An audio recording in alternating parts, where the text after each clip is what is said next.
Yun, good afternoon. So, ngayon ay April 1.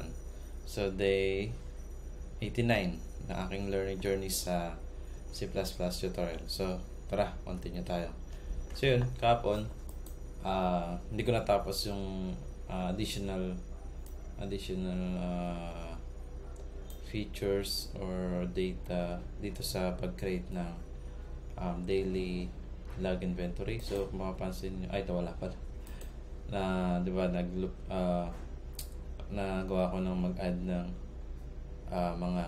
yung inventory sa araw na sa specific date na rin ngayon sa araw na to. Ngayon ito, kahapon to so wala na ito. Mag-create na to ng bagong month at bagong file. Kasi ito yung kahapon sa March 31. So ngayon April, mapapalitan na. Mag-create siya ng new file. So, makikita natin yan mamaya. Pero ngayon, ang gagawin ko is hindi ko muna ito i-commit kasi hindi pa natapos ang sabi ko nga dito ay lalagyan ko ng inventory ID, yung unique inventory ID tsaka timestamps. Okay. So, ang sabi ko rin na yung inventory ID ay hindi siya unique for parang kapag mag-create ka ng new transaction. Kumbaga itong inventory ID ay tawag dito, gagamitin ng buong products sa isang transaction. Kumbaga kasi ang di ba ang nangyari is nag-loop tayo ng buong products, tapos isa-isa kinukuha yung quantity, tapos dapat pares lang yung inventory ID. So hindi talaga unique siya by date, by transaction, mga ganun siya. So pag in-edit ko siya, kailangan ko ng inventory ID tsaka ng product ID.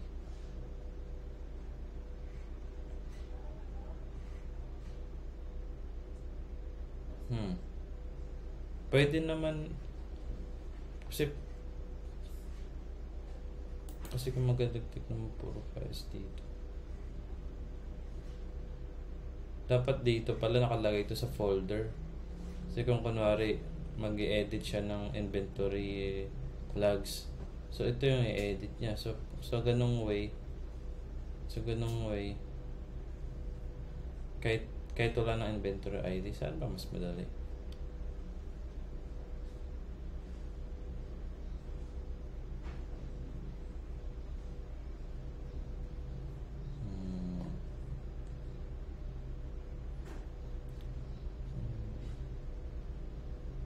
Pero ganun din naman.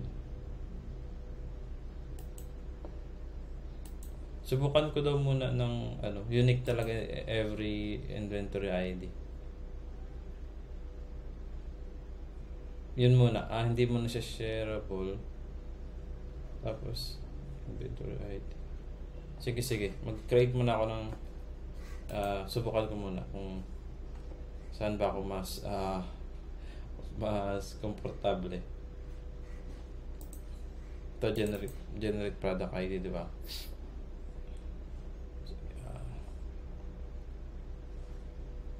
Okay, get string dito. std_string generate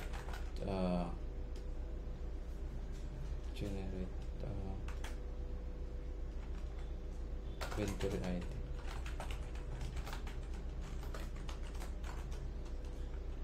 So std_string, may prefix pa rin tayo. So kp din, kpin,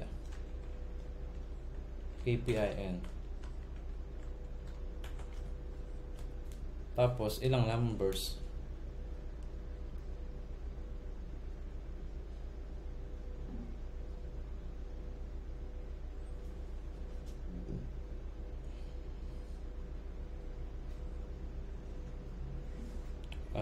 Apat din. So, mas marami sa inventory ID.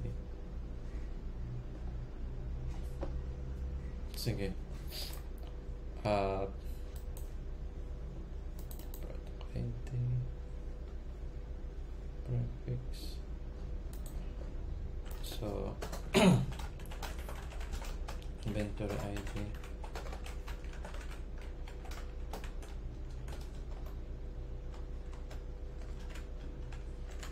Inventory ID equals prefix.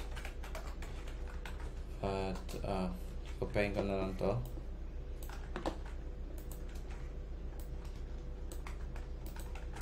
Tapos, restaurant time 0.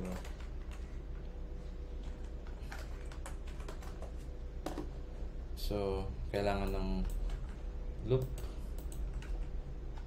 Okay. Ito kahit sa loop kahit ano to, kahit ano pa pwede. Wala namang, kung isang ano lang rin, isang line. Alpha, size of alpha na, okay. Let's return generate inventory ID. Subukan ko muna, no?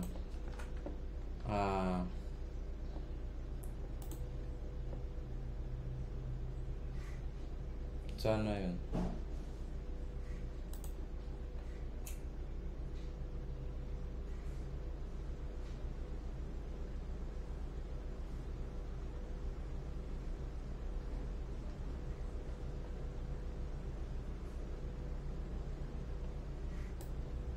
Iyan ako muna to.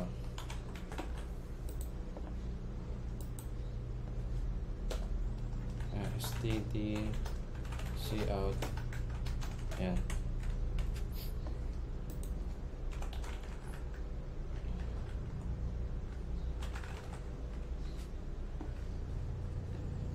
Run natin.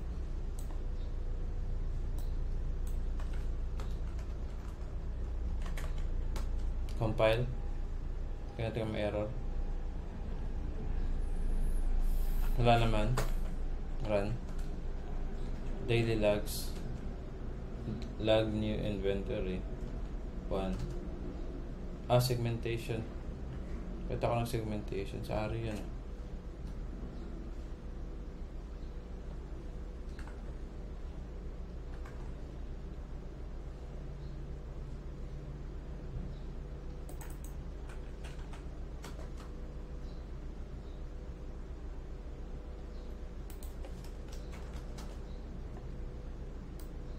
Ay, bakit ko maging ano?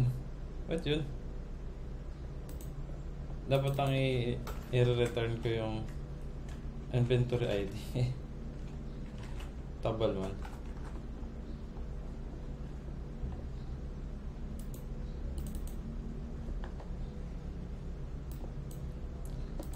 Ulit.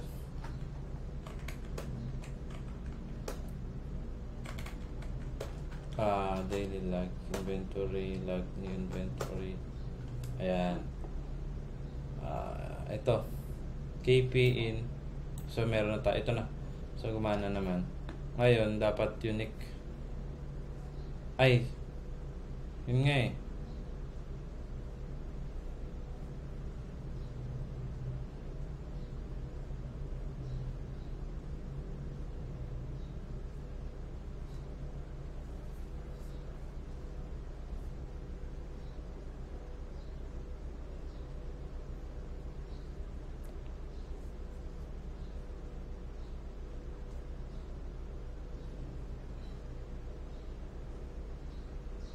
Nakuha ko na yung ano. Kasi dapat magiging unique. Paano ko malalaman na unique?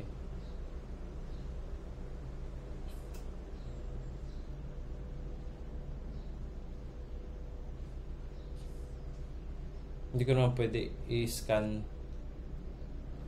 Pwede ba ako mag-create ng file?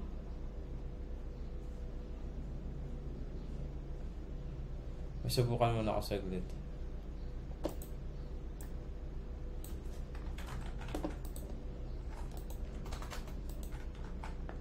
Pwede ko ba ito gawin?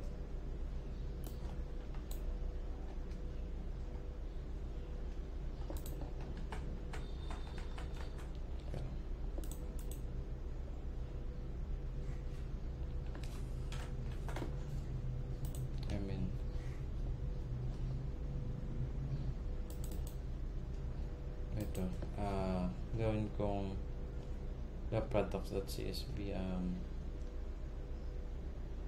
data. Yan. So, kaya, pwede pa yan.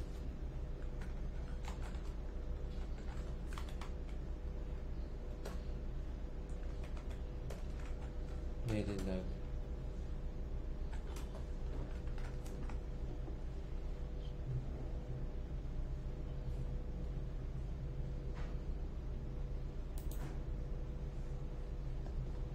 Hindi.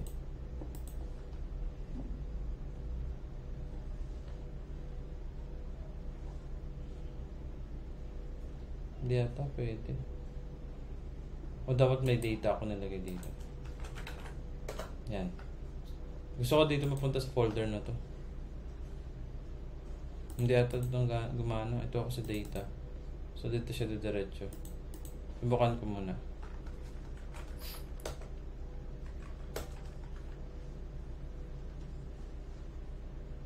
Daily log.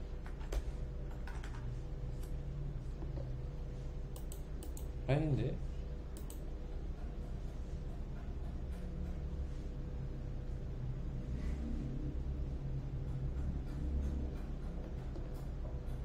Tanong ko daw si GPT.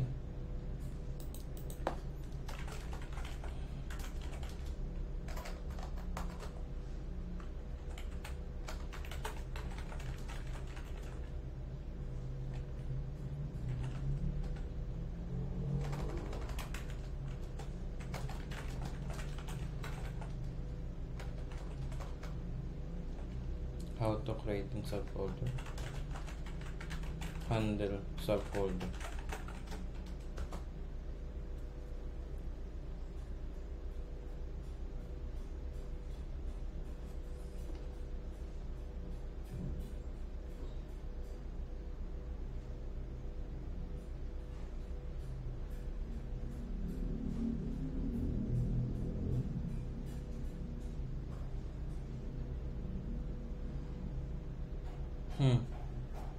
File system. Wait lang. Ay, teka lang, may mali. Ay, hindi ito, pero dapat tama. Hindi kasi ano to, pang read pala ito. Yung pang create. Hindi pang create. Teka lang. Close ko muna.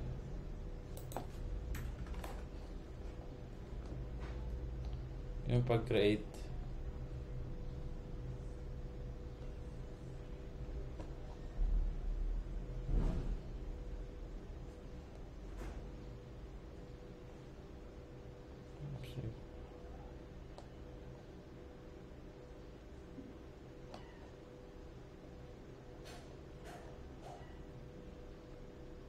Ito upstream.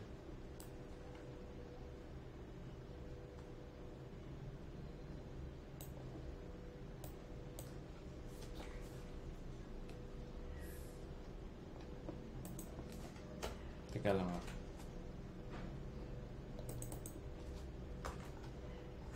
It's data products. Ay test.csv.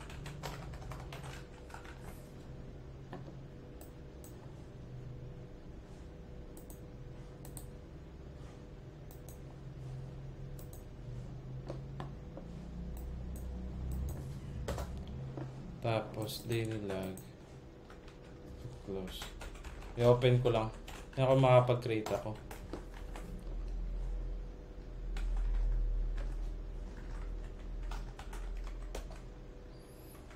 Handling with file style. Wala, oy. Hindi. So, kailangan mag-create muna ako ng data. Pwede ko manggayahin yung kaninang ginawa yung kay ChatGPT, pero wait lang. Iwan ko muna. Yun. So that may folder. So okay lang kahit may folder. Okay. So gumana naman. So gumana naman to. Pero di ko na need naman i-create yung subfolder. Gusto ko lang naman i-ready ko na lang yung mga nando. So gumana siya, no. Ang mangyayari kasi mag-create ako dito ng folder para sa daily logs. Inventory log.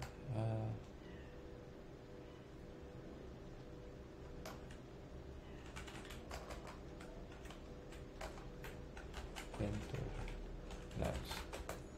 Yan. So dito ko ilalagay. Close ko na to. So sa save, magkakaroon tayo ng daily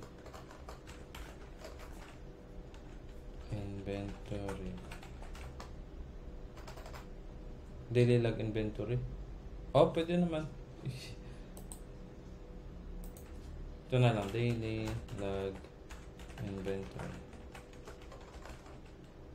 Yan. Tapos, ito na yun. Daily log inventory. Tapos naka-slash na siya. Bali, ito yung folder. Tapos yung current date. Yung yung current date yung masasave. Diba? So kung susubukan natin.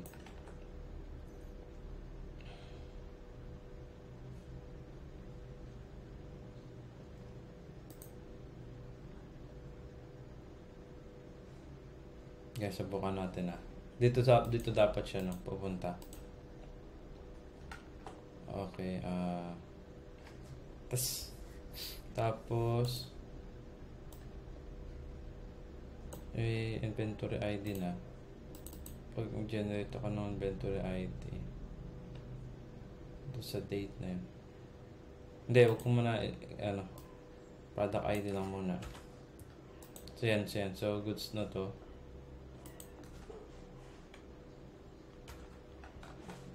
Wala na data. Products. Close. Tapos isa-save. Ayan yan. So, dapat masasave na to sa dito. Subukan natin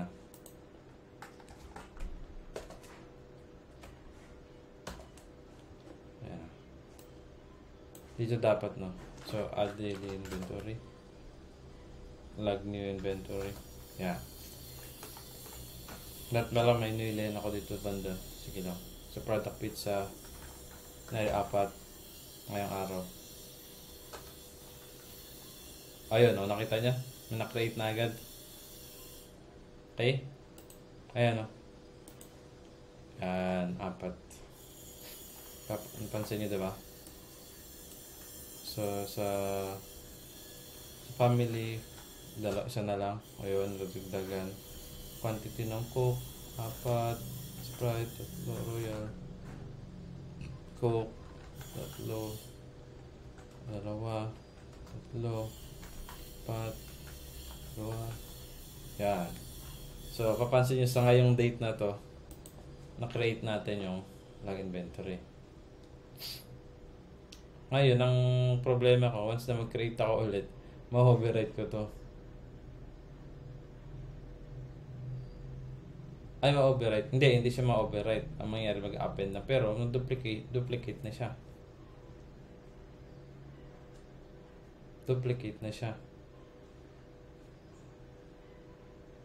Pero ang mangyayari niyan,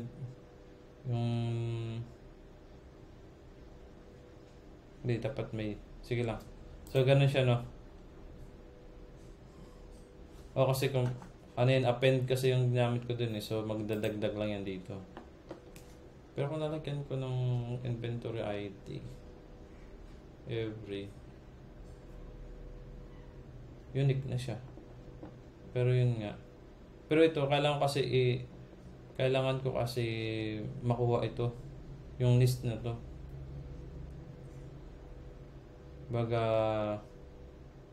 yung date na to, doon siya mag-a-add. Hindi, pag nag-edit, Pag nag-edit.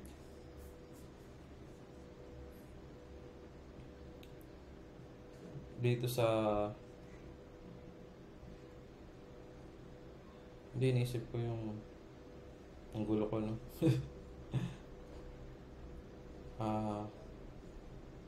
Kunyari mamaya yung grabe sa create ulit. So, dapat timestamp to.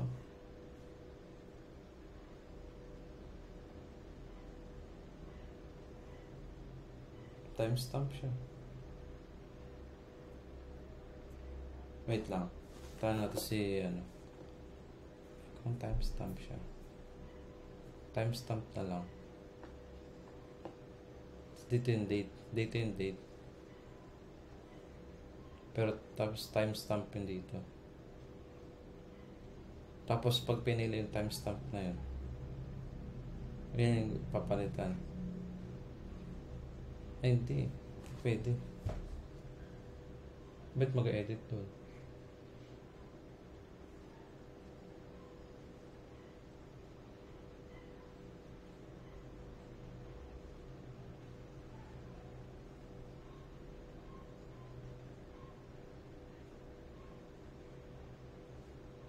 Kung mag-update, panibagong daily log inventory. Or sa ngayong araw, dapat folder din ito. Folder to, tapos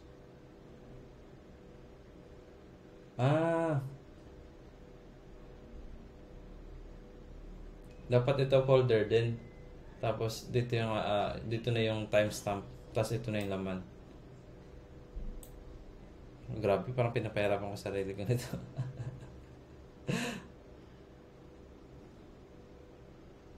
Wait lang Ay, ano na lang. Na pinost ko na saglit. Nag-isip ako eh. Para mas medyo madali-dali na lang. Madalian ako ay. Maglalagay na lang siguro ako dito ng parang batch. Kunyari, kunyari itong inventory na to. Kunyari umaga, di ba? Kunyari ngayon, di ba? Ngayong hapon. Ito yung batch 1. Tapos mamayang gabi, pag mag-create ulit, magiging batch 2. Magiging batch 2. Kasi kailangan ko i-scan to. Hanapin ko yung pinaka-last para batch 3. Sige, ganun. So, ganun. Inisip ko kasi paano, kunyari, batch 1 to. So, maglalagay ako dito na. Dito na lang. Siguro dito ay batch 1. Ayan. Lahat yung batch 1.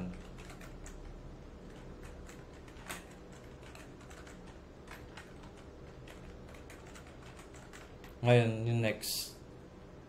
Batch 2 na. So, ayan. Batch 2.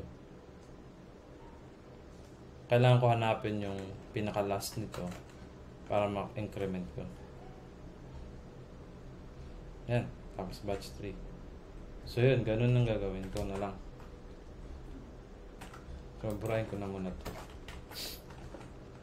Sige, back tayo sa code. So, dapat meron tayong kailangan muna maghanap ng batch.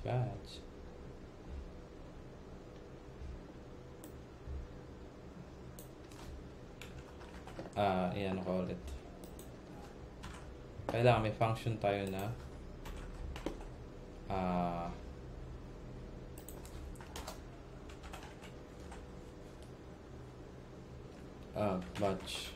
batch number. Find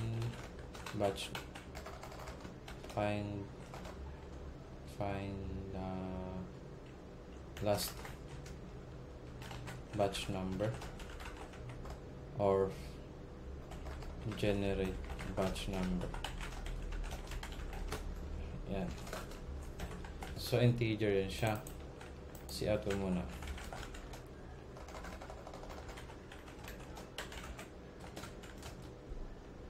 Batch, to string. Batch number.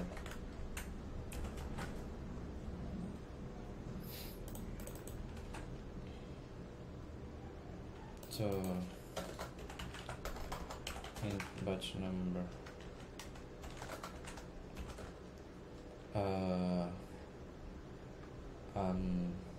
Kailangan ko pala ng current date. String ba to? String. At nandito na yung current date, so hindi ko na kailangan ipasa. Ay, hindi. Need ko ipasa kasi hindi lang naman for dito sa object na to eh. Papasa ko na lang. Ano nga yun? Date. Yan. So, date.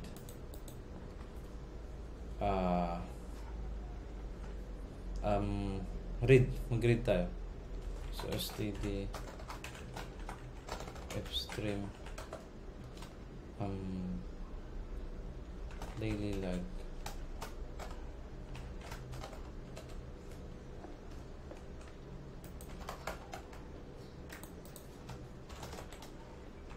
daily inventory.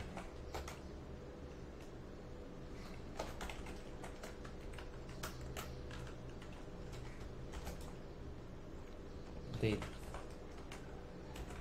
Close ko na rin agad. Ano tayo? File handling tayo ngayon ah. Kaya ito mag-add ng ano. Hindi ko expected. Tapos, ang gagawin ko, para mahanap ko yung generate batch number, kailangan ko i-scan yung ito. Yung file na naka-open. Ay, kung file na to, kung may laman ba. Pero syempre may validation yan. Ito nga, dahil wala naman ako mahanap na last number. So, matik, dapat mag-default ako ng number 1. So ngayon, paano ko siya i-code na ano tawag dito? Na paano ko muna ma-identify na hindi existing yung file? Yung ganun ba? Yung ganun. Tapos kung may laman ba yung data, wala. So dito, meron namang condition dito. If daily log is open, diba? Pag else ba not open, ay, ano yun? Pag not open, meaning walang file din natagpuan. So, std. Subukan ko muna. So, file not exist. Generate batch number. So, wala muna tayo. Void. Return 0 ko lang muna. Tara. Subok. Oho! ToString, std toString 7. Sorry. Generate, declared, arguments, yeah, guaranteed. Kailangan pa nun. Okay, goods. O kasi hinanap ako ng ano, kailangan ko dalayan ng arguments kasi nga yung method na nilagay ko na batch number may parameters na date, so kailangan ipasa, hindi ko nalagay kanina. Tapos yung toString na nilagay ko, kailangan natin ng std sa namespace niya. Okay. Log inventory, log inventory. 0, cout. Cout ba yun? Open yung file. Ay, open yung file. Open naman kasi talaga yung file. So, sa umpisa wala yan. Sa umpisa wala.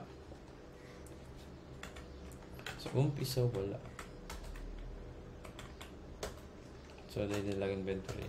Yun. Ayun. File not exist. May S. So, okay. So, pumasok tayo dito. So, hindi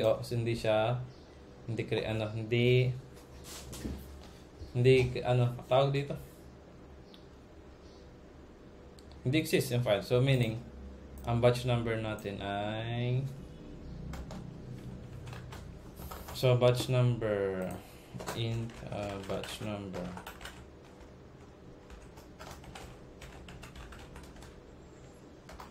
Default siya sa... Default siya sa 1. Default siya sa 1.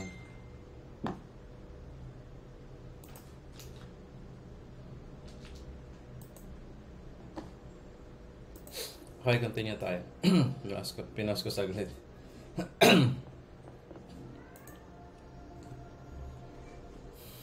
Bale, dito ako sa diba, generate batch number. Magde-default na lang ako ng number 1 sa batch number. Tapos, ito papalitan ko para, kumbaga kung kunwari, hindi existing yung file. Walang function na mangyayari dito. At yung default, i-return niya lang yung default number. So, 1. Kapag hindi exist, so, ngayon, papalitan ko to. So, kapag exist yung file, so mag-scan ako at hanapin ko yung pinaka-last. Yung pinaka-last kasi pinaka-last na row. Yung pinaka-last pala, no? Sige, okay.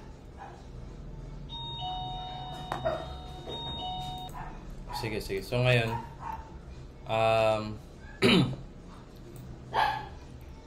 kung tawag dito? Kung existing yung file, so mag-scan tayo. So ngayon, mag-scan ako. Okay.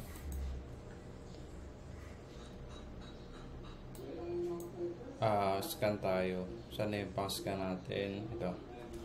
So, std upstream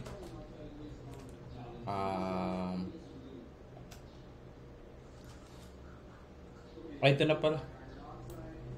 Ito na pala. Ito na yun. Ito na, mag-while na lang tayo. While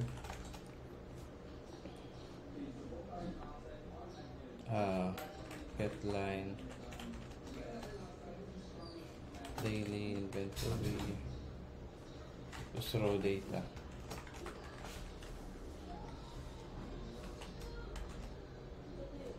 So, lead natin ang raw data, no?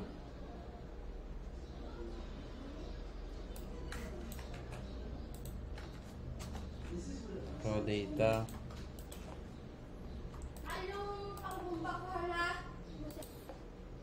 Okay. Tingnan tayo. Raw data.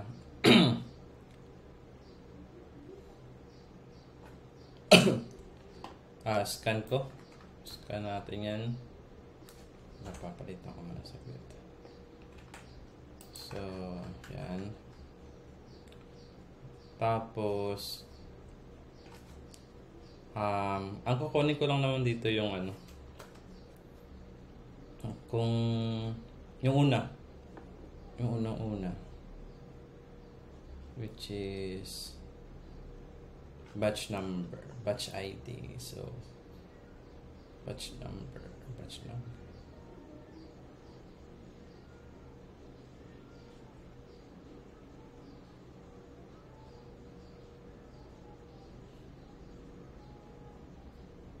Dapat yung pero wala, ganun talaga.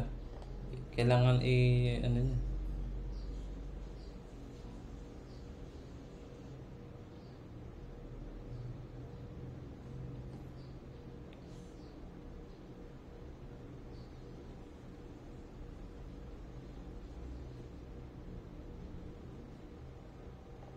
Batch number. Na lang kaya? Batch number equal. Batch number equals. Hindi, get line. Scanner, tapos ilalagay ko itong batch number dito. Kasi di ba yung format yung kanina ganito na siya. Yan. So, yun ang una. So yun, kada loop, hanggang sa matapos yung loop, yung pinaka last na number, yun yung current batch number. So, dito, Ang mangyayari dito,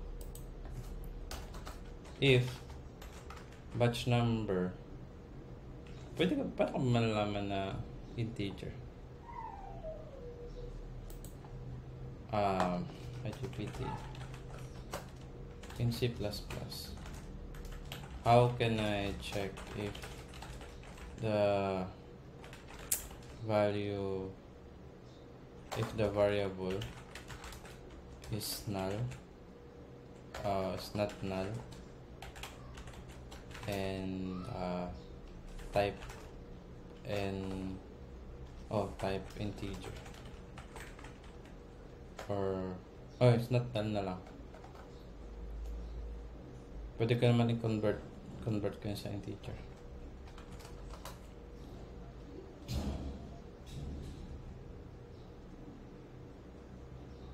Null pointer. Hindi, not equal to empty na lang.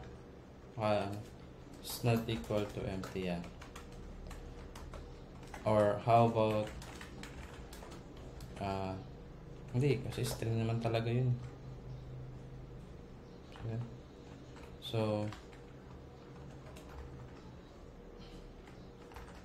batch number equals, hindi, kung string yun, din pwede yan.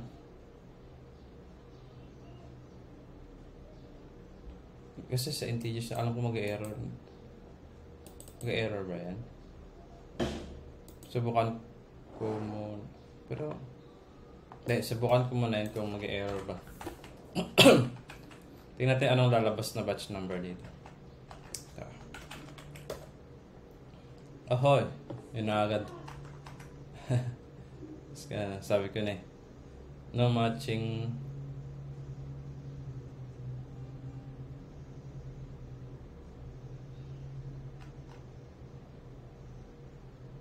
Get line.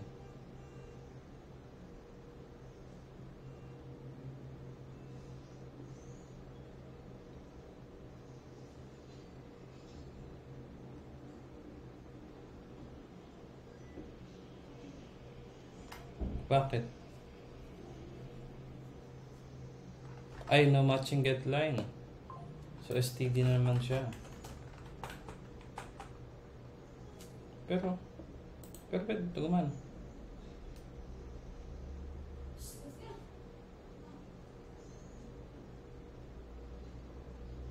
Tama ba? Hindi. Talaga?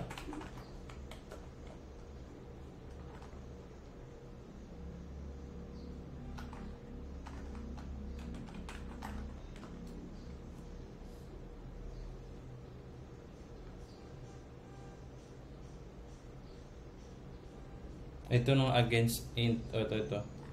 So yun nga.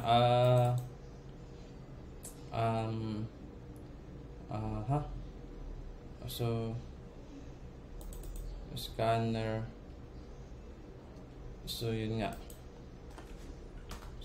So STD. String temporary na tayo. Dito. Raw data tsaka string. Hindi ko alam kung pwede convert agad yun dito eh. Pero ang mangyari, naglagay muna ako ng string batch number. So yan, gagana yan. Tingin ko lang. So yun. Kasi nga, hindi ko pwede i-store yung string kasi yung nandito eh. So hindi ko pwede agad siya ilagay sa dito sa pag-scan. At kung matapos yung loop, ito na nga, i-check ko kung yung string batch number is not equal to, pero pwede naman na, hindi, ito nga, pwede ko naman sige, puts ka sa Ruby kasi yun. So ano ba itong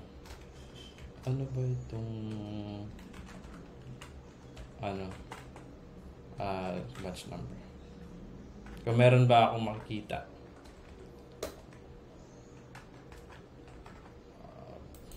Sorry naman.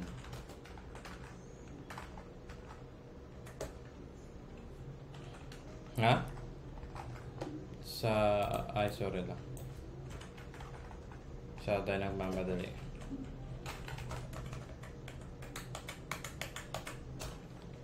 Daily log.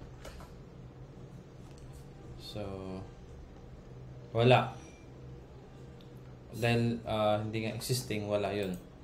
So, dapat meron mo na existing. So, sige. Mamaya yan dyan. So, ang batch number is 1. Okay? So, yan yung batch number 1. Sige. Ito mamaya na rin. So, meron tayong batch number. Mamaya babalik ako dito para malaman natin kung may mga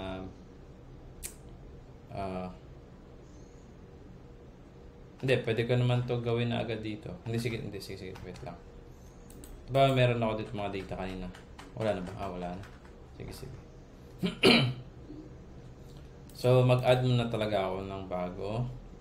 Pero meron na tayong batch number 2 na. Okay. So, batch number yun na yung ano. Tapos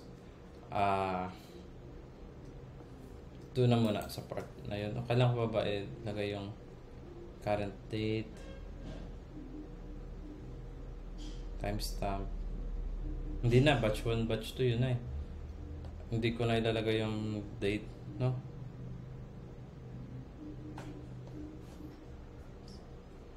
Kailangan ko lang naman yung date eh. Ano naman ako kailangan kung anong oras. Basta importante na lag. Basta yung batch 1, siguro. Sabagay, timestamp nga yun. Okay, wait lang. Hi GPT. Let's go back to date, time, timestamp. I want to get the current timestamp.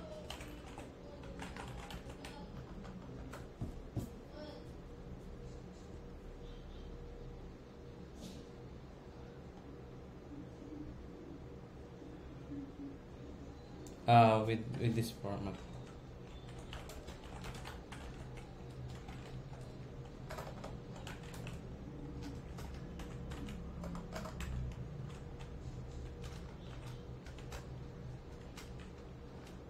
Minutes lang, minutes lang. Hindi na kailangan ng seconds. Minute. Okay, so tingin ko same lang yun dito sa my current date. Ayan. Need ko lang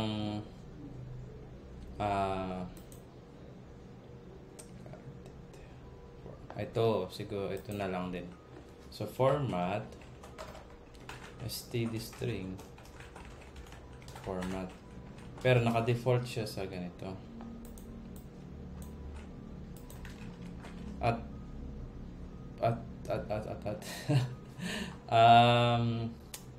format. Include time.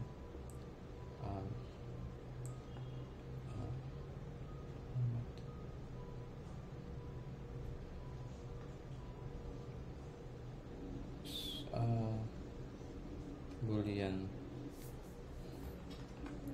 So pag current date include boolean na lang, include time true.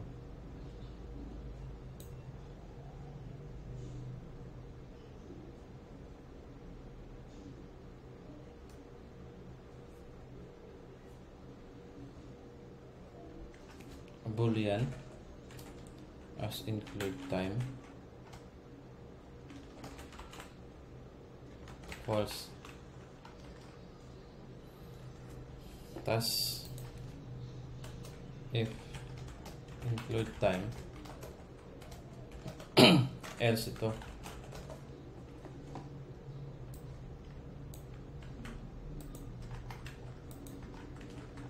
Pag include time itong yan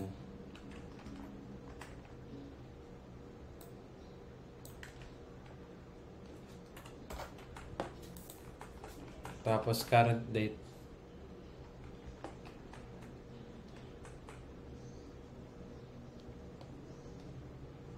Minutes lang o hindi ko nakalagyan ko ba ba? Sige, lagyan ko lang ng seconds.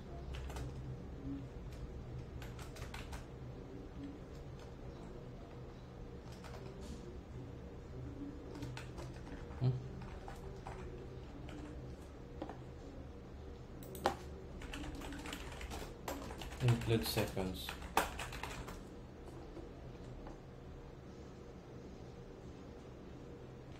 Ito nga.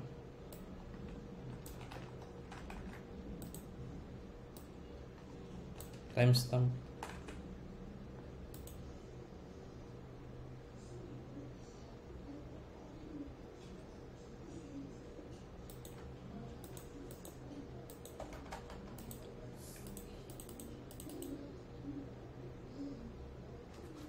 Ano na lang, timestamp. Yan, timestamp. False. Pag timestamp, true. Kailangan ng S. At, yun. Subukan ko muna get current date. Saan yung get current date natin? Diba ito, get current date. Tapos, may batch number na tayo. Tapos, meron ako ulit na string tayo ulit dito na timestamp.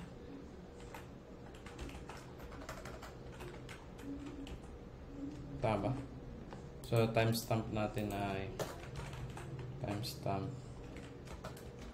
equals get current date pero may true na. Which means timestamp yung kukunin natin dito. So, at least nagamit pa rin natin yung current date. Okay? To-test ko muna kung tama. Timestamp.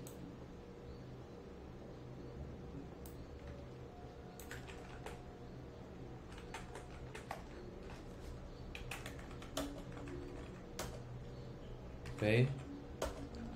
Daily log entry, log new day inventory. Ayun. So, ito. April 1, 15, 3:46. 3:46. Di ko alam kung anong minutes. So, 6 minutes. Ata. Basta. Ayun. So, 6 minutes. Hindi nakalagay yung minutes dito eh. Okay. Wait lang. So, yan. Okay na yan. Kukunin natin timestamp.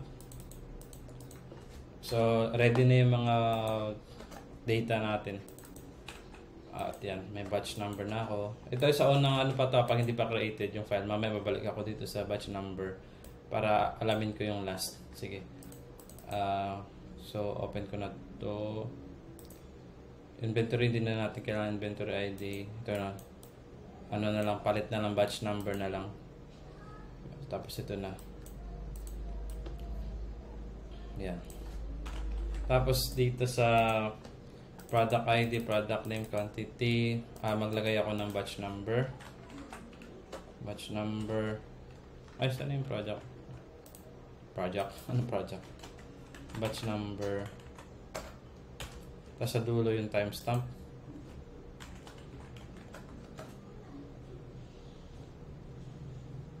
Ito palang timestamp magge-generate every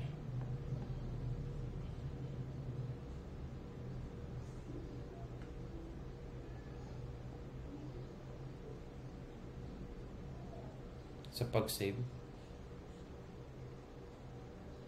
Oh, dito na lang yung sa pag-save. Timestamp.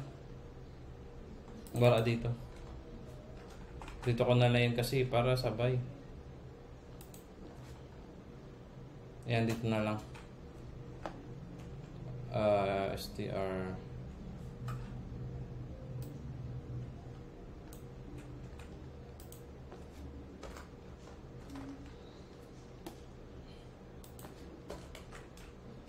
str string timestamp.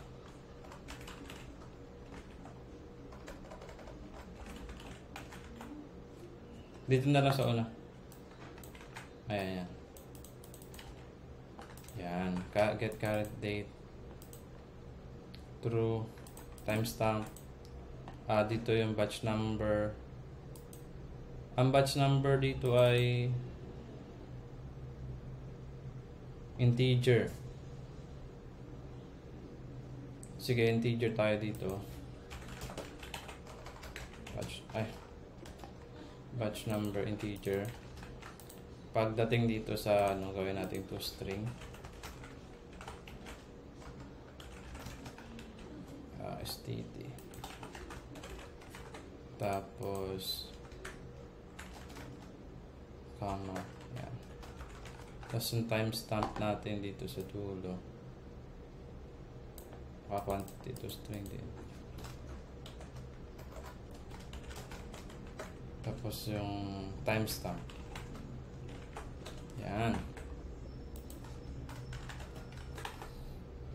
So yun kompleto na. May batch number, product ID, product name, timestamp. Okay. Goods na yan. Goods na ako dyan.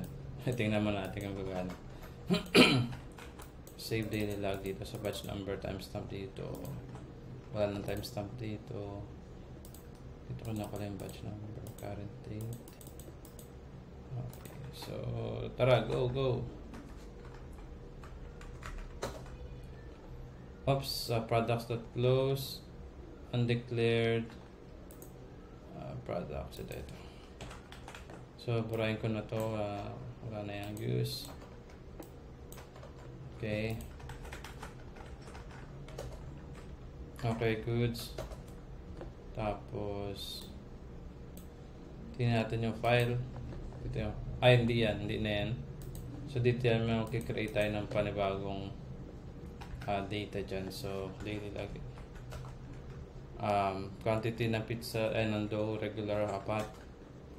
So, yun, nag-create ng panibagong file ito. So, yun, ito na yung batch number, product ID, product name, quantity, at yung timestamp. Okay? 40. So, ulit, pizza the family, kunyari, dalawa. So, yun, nakikita nyo, nagadagdag na,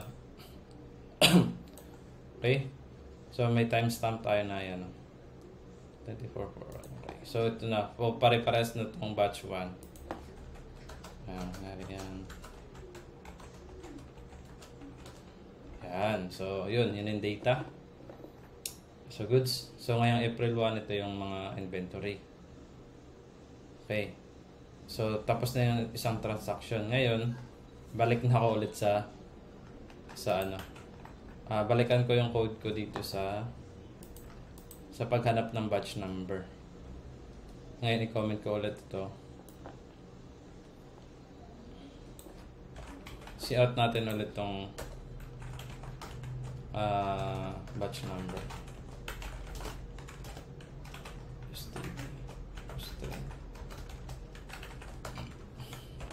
Kasi yun yung first transaction. Dapat yung second, kunyari, another transaction na naman yun. So, kunyari, mamayang gabi, ganun. Dapat yung batch number, pangalawa na. Ngayon, alamin ng system dapat, ang app dapat na yung ma-generate na bagong batch number is yung increment ng last ID, last number dito. So, which is 2 dapat. So, ngayon, check i-ano ko muna itong batch number. So, dito yung pumunta. Dito na yung pumunta. Kasi, ipiprint ko na to ngayon. Mapiprint na to dapat ngayon. Tara. Ipiprint na dapat yan.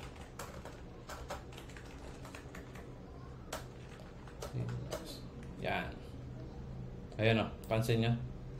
So, na-print niya lahat. So, 11111. So, ibig sabihin, pumasok nga dito. Ngayon, dahil 1 yun, so, dapat i-increment ko nga ng isa. So, ang mangyayari niyan, after ng looping, kapag yung batch number ay hindi equal sa empty, pero sa last ay empty talaga siya. Alam ko kung bakit, kasi yung last niya is ito eh. So, paano yun? kailangan ang kailangan ko is ito dapat, hindi ito. So kailangan ko dito ng ng temporary. Ang mangyayari niyan, sige, pakita ko muna. Hindi yun pupunta dito kasi nga empty yung last eh. Empty yung last. Ito, kung mapansin nyo, ito yun, no? Empty.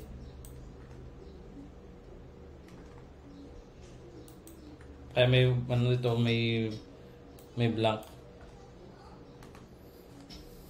Ang mayayari, dapat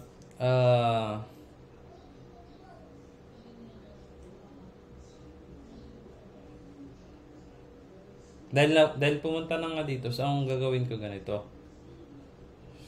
ang gagawin ko. If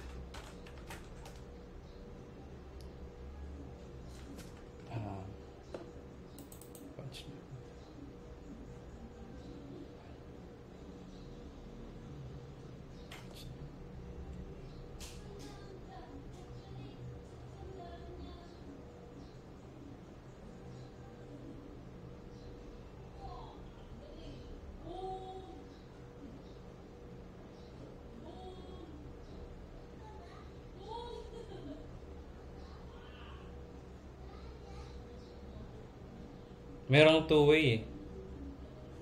Pwede ko tong iset yung STR na 1. So tapos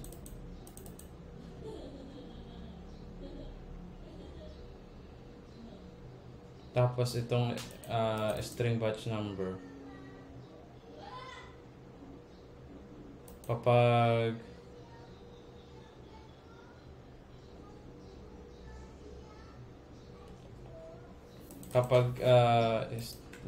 hindi empty si batch number, tuloy-tuloy lang ako sa hindi siya pwede. Hindi. So ang mangyayari dyan, magkakaroon ulit ako ng temporary.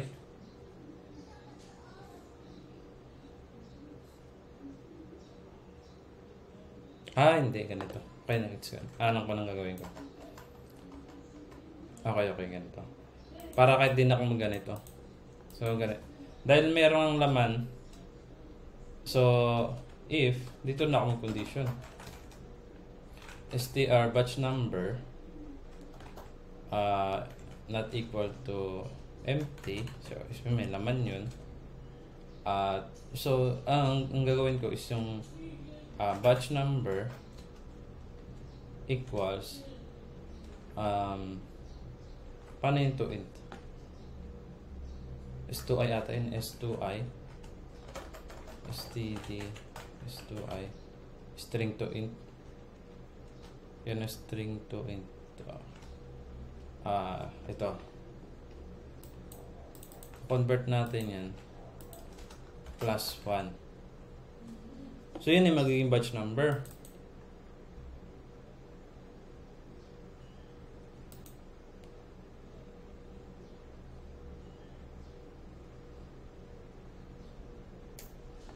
So yan ay magiging batch number. So palaging ang nangyari ganun. Pero pag yung batch number ay empty na, sabi hindi siya papasok dito. So at least dito mapiprevent na natin yung mapiprevent dito yung pag-overwrite ng batch number dito sa last row. Kasi empty nga yan siya. So empty talaga yung string batch number. So yung na-retain na yung previous, yung pinaka parang yung previous number na nalagay na diyan sa dito sa batch number. So kasi parang every loop sa bawat loop na to nire-replace yung batch number ng value na to. So parang syempre mapapansin natin inuulit-ulit niya lang. Kasi nga sumabay na siya sa loop eh. Unless dito sa ko sana Gusto ko lang i-update yung batch number kapag yung sa last. Dahil nga yung batch number ay ang pinaka-last ay empty. So, hindi na to advisable para gawin. So, ang mangyari din na talaga sa every loop. Kung pwede ko lang pwede lang tong while i-jump agad sa last eh. Pwede ba yun?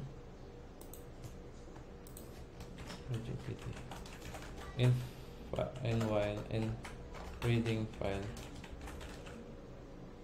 Can I start at last? Ay, hindi rin pwede kasi yung last empty. So, talagang ayaw, baka ganun talaga yung process ng reading. Or, sige. Or, can I start reading at last? Ayun no, meron dito kaso madaming process. Read 100 bytes from the end. Tapos kailangan ko pa i-define yung file size. So, okay na ako dito sa sa isa kasi depende naman sa dami ng products ko eh. So, hindi naman masama kung hindi naman nakabot ng 100 yun. Tsaka pag nag-inventory naman, umaga tsaka gabi lang naman. So, 2 beses lang. So, tingin ko abot lang yun ng, let's say, 50 o basta 100 maximum na siguro yun. So, okay lang. So, palagi 1-2 lang yun. 1-2, 1-2. Kung may extra, pa 1-2, 3. So, dapat to yung value. So, okay lang. Sige. Ganyan lang. Ganito na lang. So, kapag hindi empty yung string batch number, ang mangyari, mag-overwrite natin yung current batch number na may plus 1 para maging 2. Laging na-overwrite until ma-reach ni string batch number yung last. Yun. Pero pero may isa pang way. Itong string batch number, maglagay ako ulit ng another temporary temp batch number. Tapos ito yung papanglagay ko sa temp batch number. Ayan, ganyan lang. Ganito. So, temp batch number equals yung str. Yan, ganyan. Kapag empty na siya, hindi na i-overwrite doon. So yan, at least nakatipid tayo sa process ng palaging i-convert sa int. Sige, ganyan na lang. Lagi na lang i-overwrite yung string niya. Kumbaga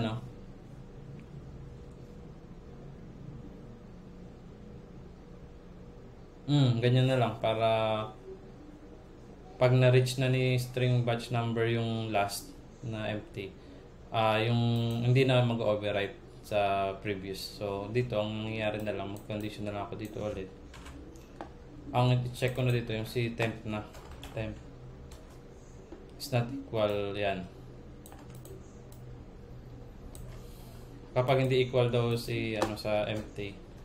So, meaning, pwede ko lang i-update si batch number equals yung yan, temp batch number plus 1. Yan, at least isang beses lang ako nag-convert sa to integer. At least nakasave tayo ng process case C++. Okay na yan?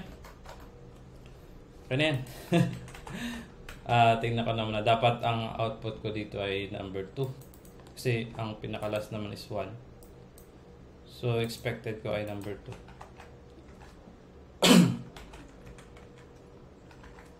Tinanggal ko ang basic ko dito.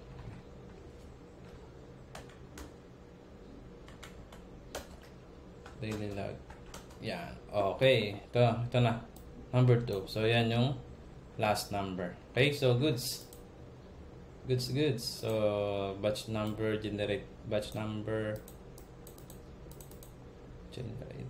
Get current batch number. Generate batch number. So, yan na. So, goods na. So, data. See out. Okay na, goods. So, ito yung new transaction ulit. Batch 2.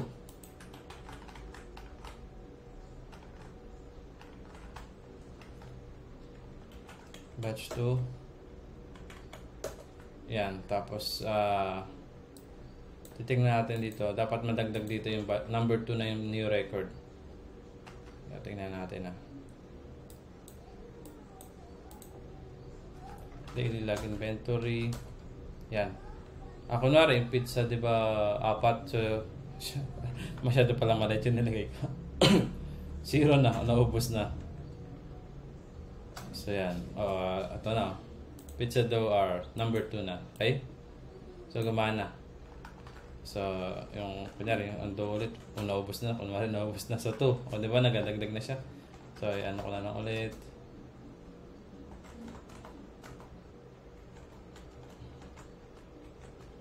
Yan.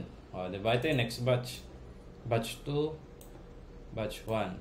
Pero same day. So, yan. So, normally, ganito yung mangyayari sa umaga at sa gabi. Pwede pa naman magkaroon ng 3 batch kung mag-inventory. So, yan. At least, nasa-save ko na yung at least, madi-differentiate ko na kung kunwari mag-edit ako. Dapat alamin muna kung anong batch 1, tapos kung anong ID, kung anong product ID. Tapos yun na, may edit na yung quantity kung nagkamali pa. Okay? Siguro magkakaroon na lang ako ng question din, what batch. Pero hanapin ko muna yung lahat ng batch, kung ilan ba yung batch sa record na to, 3 ba or 2, 1 lang. Yun. So, parang kunyari, kung gusto ko mag-edit mag-edit ako ng inventory. So, mayroong list na parang batch 1, batch 2, batch 3. Tapos kung sa batch 1, lalabas yung mga listahan ng sa batch 1.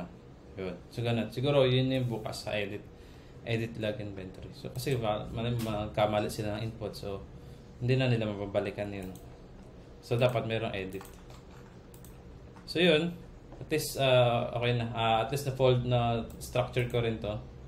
Kasi ito nga, gusto ko rin yung structure yung sa products. Ito wala na to, i-delete ko na lang to. Ito yung kahapon. Yung sa products, gusto ko rin siya ilagay sa ibang folder para siguro sunod na yan, basta i-arrange ko rin yung ito pati ito mga classes. Maganda naka-folder sila para maganda yung structure. At least to, dito na lahat mapupunta yung mga daily inventory dito sa folder na to. Bukas yan, pag nag-log ako bukas, madadagdagan na to. So at least may data na. So ito hindi pa tutunay sample lang yan. Pero siguro start bukas kasi rest day naman kami ngayon. So bukas yung actual talaga na pag ng inventory. So yun, okay siya. At yun, bukas sa edit naman ako. At least, ano ba ito? Ayun, ano sabihin ko? Bukas, dun ako sa edit ng pag-edit ng mga logs. Okay? So, kita-kits bukas. Thanks. Bye.